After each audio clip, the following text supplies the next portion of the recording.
Coach, similar question to one I asked Val. 12 different players get in the scoring column today, 20 goals. So 12 scorers, 20 goals. That has to feel good from a coaching staff to know that you've got a lot of dominant scorers, but everyone got in on the action today. Yeah, it's awesome. And like that's exactly the way it should be. It doesn't matter who we're playing. Like we should be spreading the wealth. We always say like everybody, there's room for everybody to eat, you know.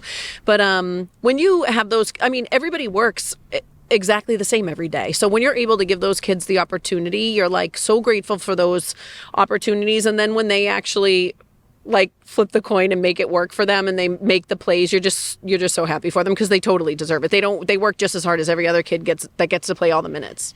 I know in games like this, I think everyone kind of just expects everything to go right because you're going to be overpowering, you'd imagine, on paper against Central Connecticut. But how important is it to execute, draw control, stops on defense, not making silly fouls, and then on the offensive end, executing the offense and not just trying to do it all offensively? Yeah, I think that actually that's a really good point because teams, ourselves included, we often play our worst against, teams that we might have a leg up on. And so that has been a focus for us since we lost to Lemoyne a couple days ago. Like we have to play like we're playing Lemoyne or LIU or, Wagner or FDU every day, not just on the days that we play them, because that's how that stuff translates. Like you have to stack that level of competition on top of each other every single day, every single game, regardless of who you're playing.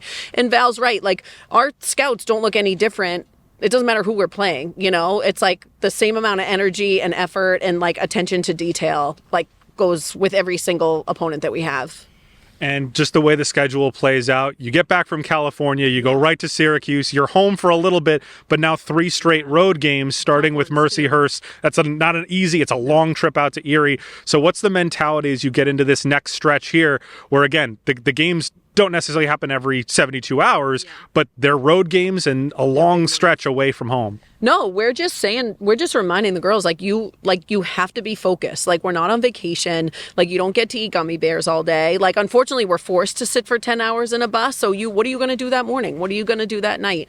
Everyone has to be really, honest with themselves and hold themselves accountable to make good choices and just make sure that their bodies are feeling ready to go. I'm going to make sure that their minds are right, but they have to make sure that their bodies are ready to go because it's not easy. And I think when you want to talk about the biggest change from our Division II to Division I schedule, it's without a doubt these bus trips. I mean, I'm an old lady. It hurts, and it hurts them too. It's not easy to be on a bus for 10 hours and then expect to show up and play against a really talented team. I still think you could go out there and show them some stuff, though. Oh, man. You still hold most of the records at this school. Oh, I don't know about that, but no, I mean, I'm lucky if I'm walking when we get off that bus, but yeah. Well, Coach, congratulations. Go enjoy the win. Thank you, guys.